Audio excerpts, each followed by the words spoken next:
বাংলাদেশের ব্যাংক, আর্থিক প্রতিষ্ঠান এবং ডিজিটাল পেমেন্ট সেবাদাতা প্রতিষ্ঠানগুলোর উপর বড় ধরনের সাইবার হামলার শঙ্কা করছে বাংলাদেশ ব্যাংক। এরই মধ্যে সতর্কতা জারি করেছে বাংলাদেশ ব্যাংক কর্তৃপক্ষ।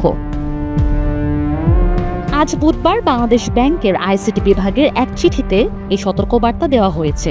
দেশের সব তফসিলি ব্যাংক, আর্থিক প্রতিষ্ঠান এবং পেমেন্ট সেবা প্রদানকারীদের প্রধান নির্বাহী কর্মকর্তার কাছে এই চিঠি পাঠানো হয়। চিঠিতে বলা হয়েছে, আগামী দিনে দেশের গুরুত্বপূর্ণ তথ্য পরিকাঠামো, ব্যাংক, আর্থিক খাত, স্বাস্থ্যসেবা, সরকারি ও বেসরকারি প্রতিষ্ঠানগুলো সাইবার হামলার ঝুঁকিতে রয়েছে। বিভিন্ন সূত্র থেকে এমন আশঙ্কার কথা উঠে এসেছে।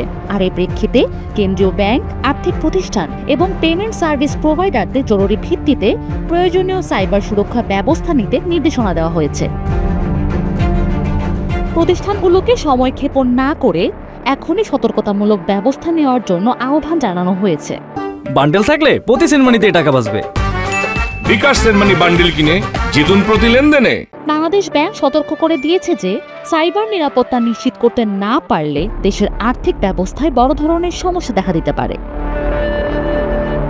বাংলাদেশ ব্যাংকের নির্দেশিত সতর্কতামূলক ব্যবস্থাগুলো হলো সার্ভার ও সিস্টেম আপডেট করা, অপ্রয়োজনীয় পোর্ট বন্ধ করা, ডেটার ব্যাকআপ রাখা, ডেটা এনক্রিপশন, মাল্টিফ্যাক্টর অথেন্টিকেশন, নিরাপত্তা নজরদারি, অ্যান্টিভাইরাস হালনাগাদ, ইনসিডেন্ট রেসপন্স প্ল্যান, সন্দেহজনক কার্যক্রম পর্যবেক্ষণ, রিমোট অ্যাক্সেস রিভিউ, হামলার লক্ষণ দেখা গেলে দ্রুত জানানো, 24 ঘন্টা নিরাপত্তা মনিটরিং সেন্টার নিশ্চিত করা, লোড ব্যালেন্সার ও বিকল্প পরিকল্পনা, বিজনেস কন্টিনিউটি প্ল্যান করা। চিঠিতে বিভিন্ন পদক্ষেপের কথা উল্লেখ করে বাংলাদেশ ব্যাংক জানায়, এই পদক্ষেপগুলোর লক্ষ্য হলো যে কোনো সম্ভাব্য সাইবার হামলা প্রতিরোধ, ক্ষয়ক্ষতি কমানো এবং ঝুঁকি মোকাবেলায় দ্রুত কার্যকর ব্যবস্থা গ্রহণ নিশ্চিত করা। Sanjida Afrin, NTV online.